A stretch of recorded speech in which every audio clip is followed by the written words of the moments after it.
Hello and warm welcome to Kurdish Barometer program. I'm Murat Bayram. You are watching Botan Times.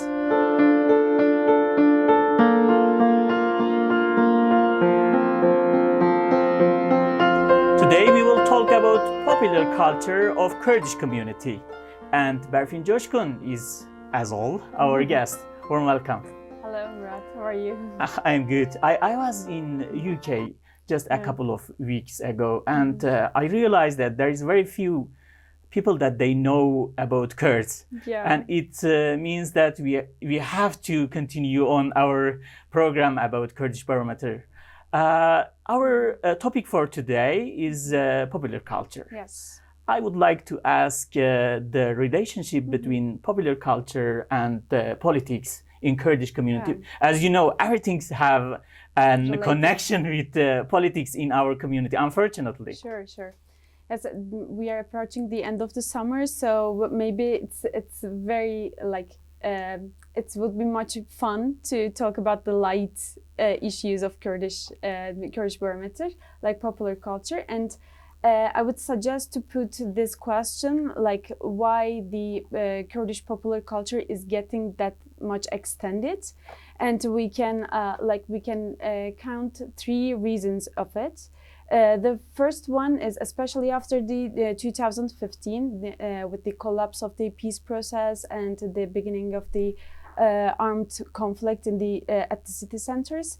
The political area has been shrinking for the Kurdish people and Kurdish political movement, both from the AKP side and the Kurdish political movement, the DEM parties. In that time, I was reporter, and I am one of the witness of the process.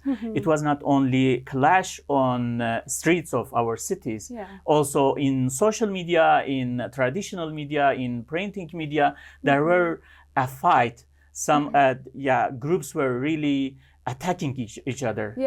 Sure. And it was a following trend until now, because as we talked before in the second episode of Kurdish Barometer, we can say that even though there has been a slight change in this bipolar political system, political understanding in Kurdish community, there are two main parties that Kurds vote: the AKP and the HDP, or the Kurdish political movement's representatives.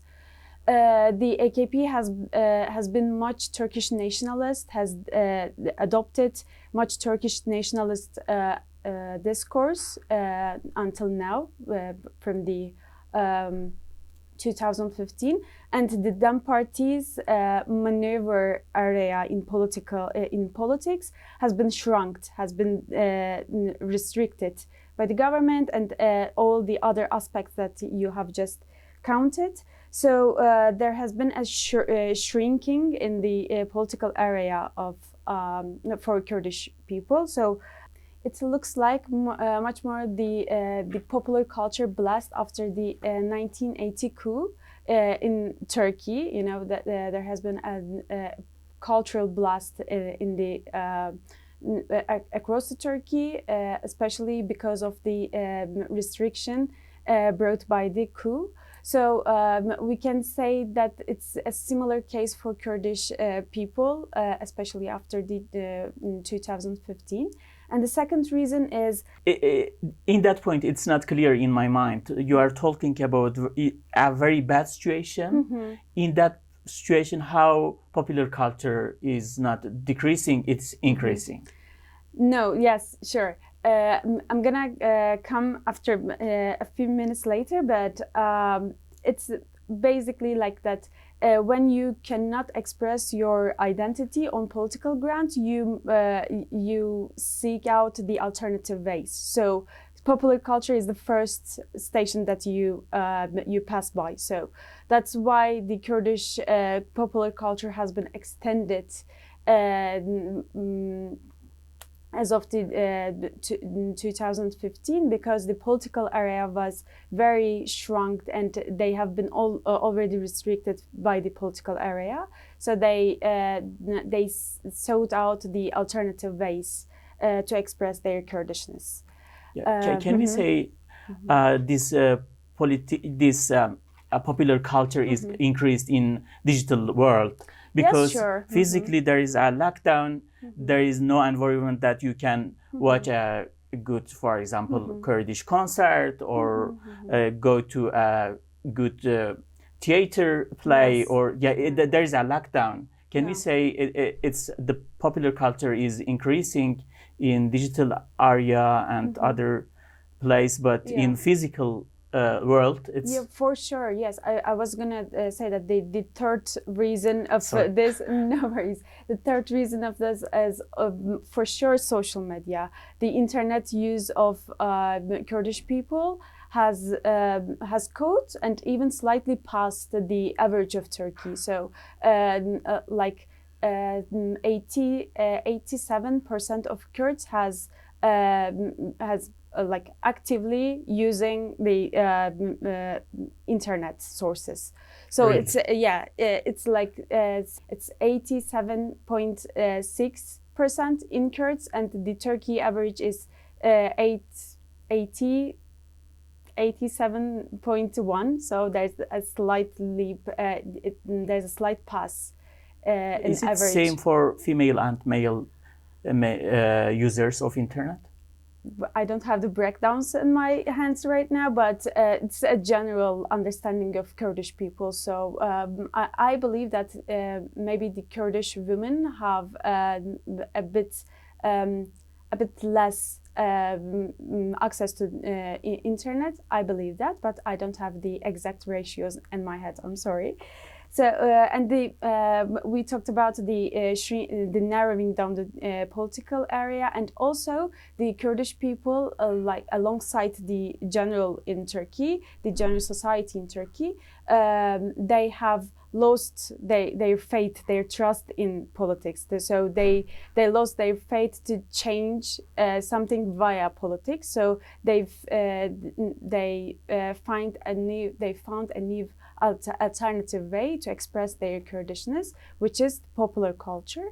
As I said, the social media is the ground of it, is the stage of this, because not only the internet usage has been increased in among Kurdish community, also they use the application, the social media applications, like averagely with the Turks as well. So the first social media application that Kurds mostly use is the Instagram. And the Facebook and Twitter, I'm gonna call it Twitter because X is stupid, I think. So the Facebook and Twitter is under the average of Turkey, but TikTok has a significant use from Kurdish people. Like 1 out of every 5 Kurds has a TikTok account and actively using the TikTok. Yeah. And again, really, because on the street, if you just ask people about their account of TikTok, mostly they will say no, they do not have. Why people are mentioning when you ask about Instagram or Twitter or X, they can very freely say they have an account, but for TikTok there is other option. Why? I don't have answer of this question in Kurdish Barometer, but my personal idea, my personal thought is that it's about who make it fashionable, you know, because the Instagram has been spread out the society by the famous people, by the Instagrammers, bloggers, and everything. But TikTok has, and I think is still seen as the ordinary people's application. So that's why I think they have a bit like complain about the having TikTok, or I don't know, they reside themselves to have the TikTok account, but the other applications seems much more acceptable by the society. That's my personal idea. Yeah. You were mentioning about 4 points. No, 3 points. And Yeah. the first one is the shrinking down of Yes. the political area. The second one is the losing their faith in politics and seeking out new alternative ways. And the third one is like social. In Kurdish community, as I see, mostly music is very popular in our popular culture. And one result makes me happy when I saw from your report there were five most popular singer of Kurdish community, and 4 of them were singing in Kurdish. Yes. Only one of them, Ahmet Kaya, were singing in Turkish. What's relationship of music and Kurdish community? Popular culture of Kurdish. Yeah, sure. I think everybody, as everybody assumes that the music is like the very important and constructive part of social and cultural identity formation. So it is for Kurds as well. It's the main carrier of not only popular culture but also Kurdish language as well. So and also music helps people to draw their boundaries of identity, you know. You are talking about social identity. Yes. Is it? You are now mentioning about? Yeah. Yes, sure. They are putting the boundaries between their Kurdishness and the others' ethnic identity via music. So music also provides, like, it works as a transmitter to of the collective memory, especially related to restriction on Kurdish language between generations. For example, today's Kurdish youth have not seen any time that Kurdish language was restricted, was banned, officially banned. They are talking about the how listening Kurdish music was banned or it was punished. This is the transmission of a collective memory from their previous generations. So music also serves as a transmitter of collective memory, and as you say, and as I was mentioned, I mentioned the first question. We observed the most assortment in Kurdish music, in the music, not in the movie, in theater or books. The most assortment is appearing itself in the music genre. Even though not the top 5 singers has not changed, like those are like Ahmet Kaya, Şivan Perver, Civan Hajo. But also there were some new names. Yeah, like Aynur Doğan and Mem Ararat. Yes, the Aynur fifth Doğan. one is Mem Ararat, and it's in the it's for the general of Kurdish community. But for Kurdish also, I guess women, next time when you report, also some names like Ravshan Çeliker and others will be involved. And I think I assume that the next time when we ask this question, we will ask this question. It's gonna be like some Kurdish rapper, or I don't know, the operists, and like Pervin Çakar. They're gonna be on list as well. I think. Especially young generation is in love with Kurdish rap. Yes, I can see it.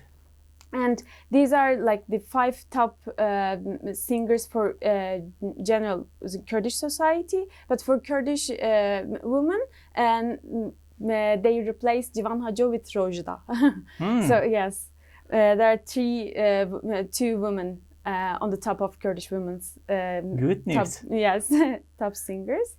So yes, I can say that the even though this top 5 is not changed, we can see the Kurdish music, the genres, getting much more assorted. Yeah, you just mentioned about reading.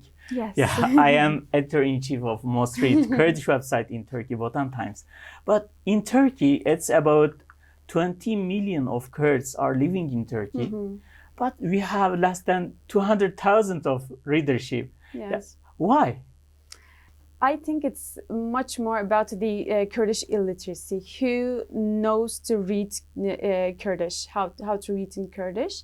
And for example, from Kurdish Barometer's data, 34.5% of Kurds has indicated that they have read at least one book in Kurdish. It's a good number, but I don't feel it's realistic. But. Yeah, but it's what they claim. So we, as a researcher, so I have to say it. So they claimed that they have read at least one book in Kurdish in their lifetime.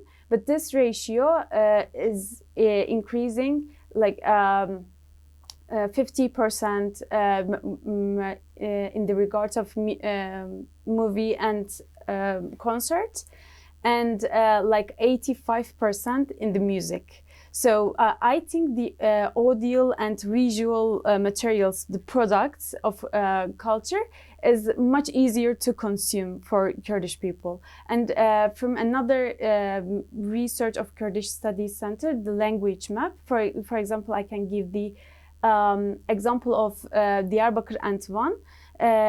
In Diyarbakır, 90% of Kurds claiming that they are able to speak in Kurdish at some levels, either good or in that way, but 90% of them claiming that they know Kurdish, but only 1 out of 3 of them could read in Kurdish, and this ratio is decreasing in one out of 4 or 5 Kurds among the Kurdish community. So I think it's much more about the Kurdish illiteracy, the lack in the Kurdish illiteracy. Yeah, I can understand it. And delicious question. Yeah. What's favorite foods of Kurdish community? What they are eating? Yeah, I love this question because I think the logic behind it brings us to what Kurdish Barometer wants to make. We want to point out, we want to underline the heterogeneity of Kurdish community, Kurdish people in Turkey via Kurdish Barometer. So.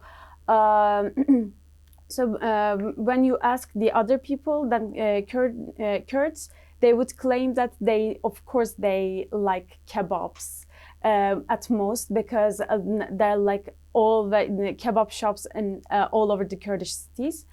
But it's not the case, of course. The most favorite foods among Kurds are sarma, dolma. It's the like vegetables or grape leaves stuffed with the rice and meat, and yes, and meat dishes. I was saying that the stuffed meat, içli köfte. Yes, I love it too. So it makes us two Kurds love it. So. Yeah, when I am letting now my mother that I will visit our house, I will visit my parents' house. Definitely, they are cooking içli köfte. Yes. Yeah, because they know how I love it. Yeah, but what shocked me with this research is pasta is one of the favorite foods among Kurds. Maybe it's easy to cook. Yes, that's most probably. But we also see this assortment, the diversity in not only in music but also in eating habits as well. Yeah. Thank you so much, Berfin. It was great interviewing from our side. Thank you so much.